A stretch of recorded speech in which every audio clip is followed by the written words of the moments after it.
Hi hello friends. இன்னைக்கு இந்த வீடியோல நம்ம என்ன ஒரு முக்கியமான விஷயத்த பத்தி பார்க்க போறோம் அப்படின்னு சொல்லிட்டு பார்த்தீங்கன்னா, சரிகமபா சீசன் 5 லிட்டில் சாம்ப்ஸ் அப்படிங்கிற ரியாலிட்டி ஷோ வந்து ஜீ தமிழ்ல ஒளிபரப்பாயிட்டு வருது. அப்படிங்கிறது நமக்கு நல்லாவே தெரியும். இந்த லிட்டில் சாம்ப்ஸ் வந்து வந்து அதாவது கொஞ்சம் வந்து பார்ஷியலி டிஃபரெண்ட். அதாவது மத்த இத கம்பேர் பண்ணும்போது சீசன கம்பேர் பண்ணும்போது இது கொஞ்சம் டிஃபரெண்ட். ஏன்னா, இந்த சீசன்ல வர அந்த அபிஷேகா அப்படிங்கிற கிட் வந்து மொத்த லைம் லைட்டையும் தன்னுடைய பக்கம் இழுத்துருக்காங்க அப்படின்னு தான் சொல்லணும். ஏன்னா, இதுக்கு ஒரு முக்கியமான காரணம் என்ன அப்படின்னு சொல்லிட்டு பார்த்தீங்கன்னா, லைஃப் டைம் ஆப்பர்ச்சுனிட்டி அப்படின்னு சொல்லப்படுற அந்த சினி சான்ஸே வந்து 2 தடவ நம்ம அபிஷேகாவுக்கு கிடைச்சிருக்கு. அது மட்டும் இல்லாம கெஸ்ட்டா வந்த பாண்டியராஜன் சாரா இருக்கட்டும், சுகன்யா மேமா இருக்கட்டும், ஜட்ஜஸா இருக்கிற நம்ம ஸ்ரீனிவாஸ் சார், சைந்தவி மேம், ஸ்வேதா மோகன் மேம் இவங்களா கூட இருக்கட்டும், இவங்களே வந்து அவங்களுக்கு கிஃப்ட் பண்ணதோட மட்டும் கிடையாது. அது மட்டும் இல்லாம பாண்டியராஜன் சார் சொன்ன காம்ப்ளிமெண்ட்லாம் வந்து வேற லெவல்ல இருக்கும். அந்த வகையில நாம இந்த வீடியோல பார்க்க போற ஒரு முக்கியமான விஷயம் என்ன அப்படின்னு சொல்லிட்டு பார்த்தீங்கன்னா, ஸ்ரேயா ஸ்ரீராம் பாடின அந்த மௌனராகம் சுட்டுல பாடின பாடலால நம்ம ஜட்ஜ் ஸ்ரீனிவாஸ் சார் குடுத்த அந்த ஹெவி ரியாக்ஷன பத்தி தான் இந்த வீடியோல நம்ம டீட்டெயிலா பார்க்க போறோம். வீடியோக்குள்ள போறதுக்கு முன்னாடி நீங்க நம்ம சேனலுக்கு புதியவரா இருந்தா மறக்காம சிபி ட்ரெண்டிங்க சப்ஸ்கிரைப் பண்ணி ஃபாலோ பண்ணிக்கோங்க. வாங்க வீடியோக்குள்ள போலாம். லாஸ்ட்டா டெடிகேஷன் ரவுண்ட்ல நடந்த எமோஷனலான அந்த எமோஷனல் ஃபில்டு மொமெண்ட்ஸ்லாம் பார்த்துருப்பீங்க அப்படின்னு நமக்கு நல்லா தெரியும். அதில ஒரு முக்கியமான விஷயம் என்ன அப்படின்னு சொல்லிட்டு பார்த்தீங்கன்னா, "பிள்ளை நிலா இரண்டும் வில்லை நிலா" அப்படிங்கிற சாங்க வந்து தன்னுடைய அம்மாக்காக டெடிகேட் பண்ணி அபிஷேகா பாடியிருந்தாங்க. அது மட்டும் இல்லாம பிரதீக்ஷா சுமன்ராஜ் அப்படின்னு சொல்லிட்டு ஸ்ரேயா ஸ்ரீராம், வர்ச்சா மகதி அப்படின்னு சொல்லிட்டு எல்லா குழந்தைங்களுமே தங்களுடைய ஃபேமிலி ஃப்ரெண்ட்ஸுக்காக டெடிகேட் பண்ணி பாடல பாடியிருந்தாங்க. அந்த வகையில ஸ்ரேயா ஸ்ரீராம் பாடின பாடல் வந்து ரொம்பவும் வைரலா போச்சு. அதாவது ஜட்ஜ் ஸ்ரீனிவாஸ் சாரே ரொம்ப எழுந்து நின்னு அப்ரிஷியேட் பண்ற அளவுக்கு ரொம்ப சூப்பர்பா பாடிட்டு இருந்தாங்க. அதாவது மத்த குழந்தைங்க அது அபிஷேகாவ விட மத்த குழந்தைங்க வந்து இந்த டெடிகேஷன் ரவுண்ட்ல ரொம்ப சூப்பர்பா பாடியிருப்பாங்க அப்படின்னு சொல்லிட்டு கண்டிப்பா சொல்லியே ஆகணும். அதில ஒரு முக்கியமான விஷயம் என்ன அப்படின்னு சொல்லிட்டு பார்த்தீங்கன்னா, சுமன் ராஜுக்கெல்லாம் ஸ்பான்சர் தங்கமயில் குடுத்த அந்த கிஃப்ட் அப்படிங்கிறது ஒரு வேற லெவலான ஒரு விஷயமா இருந்தது. அதில முக்கியமான விஷயமே என்ன சொல்லிட்டு பார்த்தீங்கன்னா, சுமன் ராஜ் உனக்கு தங்கமயில் குடுத்த பிரசன்ட் அப்ரிசியேஷன் அப்படிங்கிறது அது சேனல் சார்பா குடுத்தது. ஆனா நான் உன்ன அப்ரிஷியேட் பண்ணி ஒரு கிஃப்ட்ட வந்து குடுத்தே ஆவேன் அப்படிங்கிற மாரி ஒரு விஷயத்த ஜட்ஜ் ஸ்ரீனிவாஸ் சாரே சொல்லியிருக்காங்க. ஏன்னா அதுக்கு ஒரு முக்கியமான காரணம். ஏன்னா, அதில வந்து சுமன் ராஜ வந்து ஸ்ரீனிவாஸ் சார் ஆரம்பத்திலேருந்தே சொல்ற விஷயம் என்ன அப்படின்னு சொல்லிட்டு பார்த்தீங்கன்னா, நான் உன்கிட்ட ரொம்ப ஒரு விஷயம் எதிர்பார்த்துட்டு இருக்கேன். அது எப்ப வந்து உன்கிட்டேருந்து எனக்கு கிடைக்குதோ, அப்ப நான் உனக்கு சரியான பிரசன்டேஷன நான் குடுப்பேன்.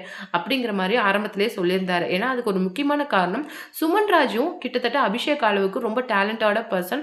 ரொம்பவும் இந்த மொத்த சீசனோட ஒரு ப்ராமிசிங்கான கண்டஸ்டன்ட் அப்படின்னே சொல்லலாம். ஏன்னா, ஆரம்பத்திலருந்து அவர்கிட்ட நெறைய டேலண்ட் இருக்கு. ஆனா, அதே அளவுக்கு கொஞ்சம் ஒரு மாதிரி தன்னுடைய தன்னம்பிக்கை லெவல் அப்படிங்கிறது கொஞ்சம் கம்மியாவும் இருக்குது. இது ஆரம்பத்திலருந்தே ஜட்ஜ் ஸ்ரீனிவாஸ் வந்து நோட் பண்ணிட்டு இருக்காங்க. ஏன்னா, அபிஷேக் அளவுக்கு ஒரு கிட் பாடுறாங்க அப்படின்னா, அது சுமன் ராஜ சொல்லலாம். அந்த அளவுக்கு ரொம்ப சூப்பர்பா பெர்ஃபார்ம் பண்ணக்கூடிய கண்டஸ்டன்ட். ஆனா, அவர்கிட்ட இருந்து அந்த எக்ஸ்பெக்ட் பண்ணுன அந்த லெவல் வந்து அவர் இன்னும் ரீச் பண்ணல. அதுதான் வந்து அவர்கிட்ட இருந்து ஆரம்பத்துல இருந்தே ஒரு பெரிய பிரச்சனையா இருந்தது. ஆனா, இந்த டைம் வந்து அவர் பாடி வந்து இந்த டைம் தங்கமயில் ஸ்பான்சர் பண்ணக்கூடிய அந்த கிஃப்ட்ட அடிச்சிருக்கிறாரு. அதுதான் வந்து ஜட்ஜ் ஸ்ரீனிவாஸ் சொன்ன மாரி ரொம்பவும் ஒரு சூப்பர்பான விஷயம். நான் வந்து ஆரம்பத்தில சொன்ன விஷயங்கள் வந்து இப்ப நடந்துருச்சு. கண்டிப்பா வந்து தங்கமயில் சார்பா குடுத்த கிஃப்ட் அப்படிங்கிறது சேனல் சைட்ல குடுத்தது. நான் உனக்கு அப்ப சொன்ன மாரி உனக்கு ஒரு பிரசன்டேஷன குடுப்பேன் அப்படிங்கிற மாரி சொல்லியிருக்காங்க.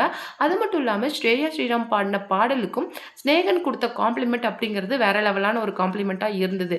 இப்ப பார்த்தீங்கன்னா, அபிஷேகா மாரியே மத்த குழந்தைங்களும் கிட்டத்தட்ட தங்களுடைய அந்த கான்ஃபிடன்ட் லெவல ரைஸ் பண்ணி அவ்ளோ சூப்பர்பா வந்திருக்கிறது அப்படிங்கிறது இதுதான் ஜட்ஜஸோட டெடிகேஷன் ரவுண்டுக்கு முன்னாடி இருந்தே எக்ஸ்பெக்ட் பண்ண ஒரு விஷயம். ஏன்னா, ஆரம்பத்துல இருந்தே வந்து ரொம்பவும் சூப்பர்பா பெர்ஃபார்ம் பண்ணிட்டு வர அபிஷேகா வந்து மேபி டைட்டில் வின்னர் ஆகுற அளவுக்கு ரொம்ப டிசர்விங்கான கண்டஸ்டன்ட்டா இருந்தாங்க. இத தான் எல்லாருமே பேசிட்டு இருந்தாங்க. ஏன்னா, அபிஷேகா தான் கண்டிப்பா டைட்டில் வின்னர் ஆவாங்க. அப்படிங்கிற ஒரு விஷயத்த ஸ்டார்ட்டிங்ல இருந்தே சொல்லிட்டு இருந்தாங்க. ஆனா, அத ப்ரோக் பண்ற மாதிரி அதாவது இப்போ வந்து ஃபினாலே வர வர எல்லாம் ஒரு கன்ஃப்யூஷன் குடுக்குற அளவுக்கு மத்த கிட்ஸோட பெர்ஃபார்மன்ஸையும் ரொம்ப சூப்பர்பா சேனல் காட்டுறாங்களா? இல்ல குழந்தைங்க அந்த அளவுக்கு பெர்ஃபார்ம் பண்றாங்களா? அப்படிங்கிற வித்தியாசமே தெரியாத அளவுக்கு ரொம்ப சூப்பர்பா குழந்தைங்க பெர்ஃபார்ம் பண்ணிட்டு வராங்க. கிட்டத்தட்ட அபிஷேகாவுக்கு ஈக்குவல் காம்படிஷன் குடுக்குற அளவுக்கு சுமன்ராஜ் மற்றும் ஸ்ரேயா ஸ்ரீராமோட பாடல்கள் எல்லாம் ரொம்ப சூப்பர்பா இருந்தது. அது மட்டும் கிடையாது, அபிஷேகாவும் தன்னால குத்து சாங் மட்டும் தான் பாட முடியும் அப்படிங்கிற அந்த ஒரு பேரியர பிரேக் பண்ணிட்டு அவங்க வந்து மெலடி சாங்கும் இப்ப பாடி கலக்கிட்டு வராங்க. தன்னால எல்லா ஜோனர்லயும் சூப்பர்பா பாட முடியும் அப்படிங்கிற ஒரு விஷயத்தையும் ரொம்ப கான்ஃபிடென்ட்டா நிரூபிச்சிருக்கிறாங்க நம்ம அபிஷேகா. அத விட ஒரு முக்கியமான விஷயம் என்ன அப்படின்னு சொல்லிட்டு பார்த்தீங்கன்னா, மத்த குழந்தைங்களும் இந்த மௌனராகம் சுற்றுல மெலடி சாங்க பின்னிட்டு வராங்க. அதுல ஒரு முக்கியமான விஷயமே, ஸ்ரேயா ஸ்ரீராம் பாடுன பாட்டுக்கு நம்ம ஸ்ரீனிவாஸ் சார் குடுத்த ரியாக்ஷன் அப்படிங்கிறது வேற லெவல் ரியாக்ஷனா இருந்தது. ஏன்னா, அபிஷேகாவுக்கு குடுத்த அதே காம்ப்ளிமெண்ட் அளவுக்கு அவங்க ஸ்ரேயா ஸ்ரீராமுக்கு குடுத்த காம்ப்ளிமெண்ட் அப்படிங்கிறது தான் இதுல நோட்டீஸ் பண்ணக்கூடிய விஷயமா இருக்குது. முக்கியமான விஷயம் என்ன அப்படின்னு சொல்லிட்டு பார்த்தீங்கன்னா, எல்லாரோட அந்த கான்ஃபிடென்ட் லெவல் அப்படிங்கிறது மறுபடியும் பழைய மாரி வந்திருக்குது. ஸோ வந்து காம்படிஷன் இதுக்கு மேல போக போக ரொம்பவும் டஃப்பா தான் இருக்கும் அப்படிங்கிறதுல எந்த விதமான மாற்றமும் கிடையாது. அது மட்டும் இல்லாம சைந்தவி மேம் ஆகட்டும், இல்ல ஸ்வேதா மோகன் மேம் ஆகட்டும், எல்லாருமே அவங்களுடைய அப்ரிசியேஷன் அப்படிங்கிறத கிட்டத்தட்ட அபிஷேகா லெவலுக்கு குடுக்கறதுனால, மத்த கண்டஸ்டன்ட்டும் ரொம்ப என்துவா பெர்ஃபார்ம் பண்ணிக்கிட்டு வராங்க. அது மட்டும் இல்லாம சுமன் ராஜுக்கு இந்த தடவ தங்கமயில் குடுக்குற கிஃப்ட்ட வாங்குனது அப்படிங்கிறதெல்லாம் வேற லெவலா இருந்தது. அது மட்டும் இல்லாம அவரும் வந்து ஒரு நம்ம அபிஷேகா மாரி ஒரு புவர் கிட் தான். ஸோ வந்து அவரையும் வந்து அப்ரிஷியேட் பண்ற மாரி நம்ம ஸ்ரீனிவாஸ் சார் குடுத்த கிஃப்ட் அப்படிங்கிறதும் சோஷியல் மீடியால இன்னைக்கு ரொம்பவும் வைரலா போயிட்டு இருக்குது.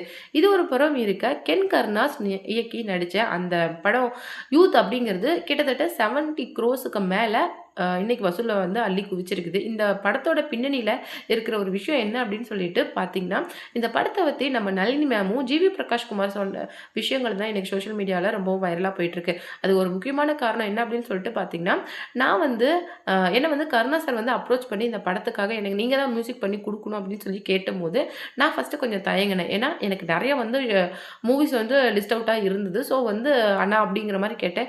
இல்ல, இல்ல ஜிவி நீங்க தான் கண்டிப்பா பண்ணி குடுக்கணும் அப்படிங்கிற மாரி அவர் ரொம்ப கான்ஃபிடென்ட்டா என்ட்ட பேசினாரு. சரி கென்னோட ஃபர்ஸ்ட் படத்துக்கு நம்ம மியூசிக் பண்ணலாம் அப்படிங்கிற ஒரு முடிவுக்கு நான் வந்துட்டேன். அந்த வகையில ஆனா கென் வந்து என்ன அப்ரோச் பண்ணும்போது, எனக்கு கென்ன சாட்டிஸ்ஃபை பண்றது அப்படிங்கிறது லிட்டில் பிட் டஃப்பா தான் இருந்தது. ஏன்னா, அவனுக்கு என்ன பண்ணனாலுமே அந்த சாட்டிஸ்ஃபேக்ஷன் லெவல் அப்படிங்கிறது அவனுக்கு வரவே வராது. அதனால தான் ஒரு பெரிய ஹிட்டா அந்த முட்டை கலக்கி சாங் வந்தது அப்படின்னே நான் சொல்லலாம். ஏன்னா, அவன சாட்டிஸ்ஃபை பண்ண போய் தான் என்னால அந்த பாட்ட குடுக்க முடிஞ்சது. மத்தபடி எல்லா பாடல்கள விட அந்த பாடல் ஹிட் ஆனதுக்கு முக்கிய காரணமே அது அவன் தான்.